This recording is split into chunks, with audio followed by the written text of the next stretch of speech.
There's a reason the richest treat a second passport like insurance, not a getaway car. It's not about vanishing from the map, it's about mobility, optionality, and time.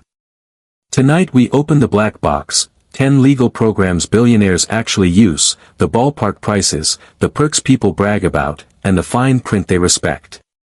Contrast matters. A millionaire buys the fastest route, a billionaire buys the cleanest paper trail, the strongest visa-free access, and the lowest headline risk. Both want freedom, only one plans for scrutiny.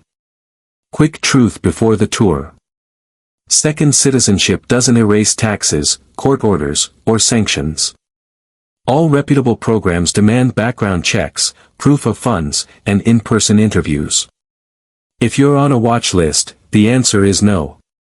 If your funds aren't clean, the answer is no. This is contingency planning done in daylight, with lawyers, not loopholes. Start in the Caribbean, where value meets speed. Dominica's program remains a workhorse, a donation from roughly $100,000 for a single applicant, more for families, plus due diligence and government fees. Processing, when files are clean, can run a few months.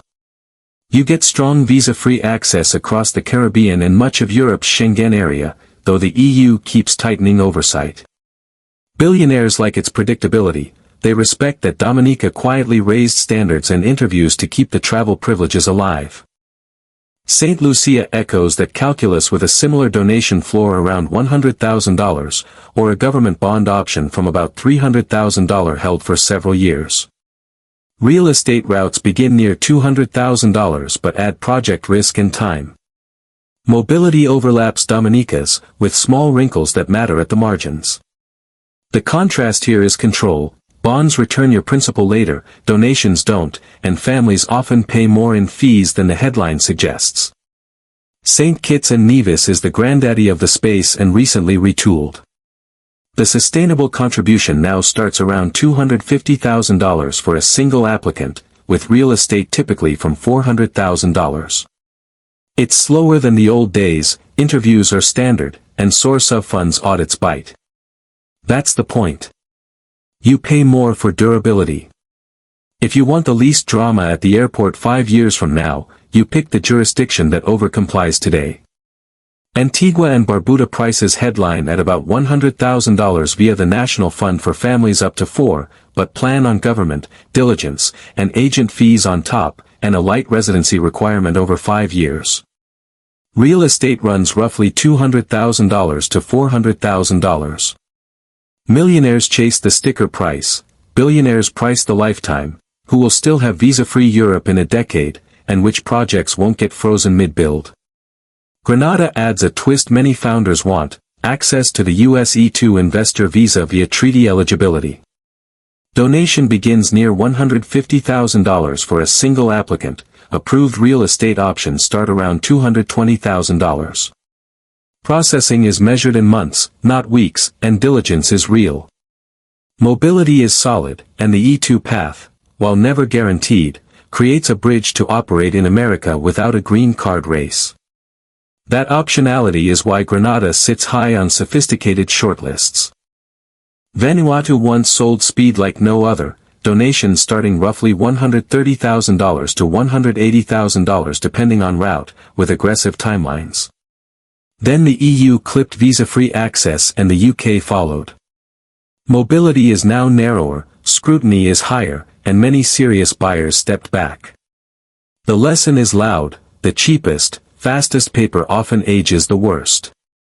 If headlines matter to you, so will reputational drag. Turkey is a different animal, a large, strategic country with a direct citizenship track. Buy real estate worth at least $400,000, hold it, or place a $500,000 bank deposit or similar instruments, and navigate a process that can close inside a year. Visa-free EU isn't on offer, but Turkey is an E2 treaty country with the US, which some leverage into business foothold stateside. Property selection and currency risk do the real work here, paperwork is the easy part. Inside the European Union, Malta operates the most credible, if demanding, route to an EU passport through naturalization for exceptional services by direct investment. Think residency first, then a contribution of €600,000 after 36 months or €750,000 after 12, plus a property purchase of at least €700,000 or a long-term lease, and a €10,000 donation to a Maltese NGO, before fees. Total outlay commonly clears €1 million. Due diligence is brutal by design. That's why its travel rights hold, and why the EU watches closely. At the ultra-elite end sits Austria's discretionary path for extraordinary contributions to the state, no menu, no brochure, and no guarantee. Realistically, think 8 figures and national-level impact, vetted in silence. Families sometimes eye this not for speed but for the prestige of an EU A-tier passport without residency grind. The contrast could not be sharper. Mass-market programs sell process, Austria sells a once-in-a-lifetime exception. Egypt codified a program with sliders, a non-refundable contribution from around $250,000, real estate purchases from roughly $300,000, partnership stakes, or bank deposits that can be returned later. Processing has tightened since launch, and mobility is more regional than global. Why does it appear on billionaire lists? Portfolio logic. Some build Middle East and Africa options in parallel with Europe or the Caribbean to diversify geopolitical risk. Now, the uncomfortable truth. A second passport is a tool, not a trapdoor. Extradition treaties still bite. Tax homes still exist.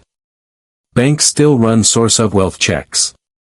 The richest follow a sequence, first compliance, then mobility, then diversification. Paper without plan is cosplay. Real prices live above the brochure. Agent fees, government diligence, biometrics, translations, and family members compound fast. A single Caribbean file can sail past $200,000 all in. Malta often lands north of €1 million. And time is a cost, interviews, travel, and document hunts that take a team. How do billionaires really disappear? They don't. They reduce the surface area of hassle. One passport for frictionless Europe. Another for regional ties. A treaty card for the US. A residency with low physical presence to keep options open. Each move is legal, disclosed to banks, and designed to survive tomorrow's rule change. Choose wisely.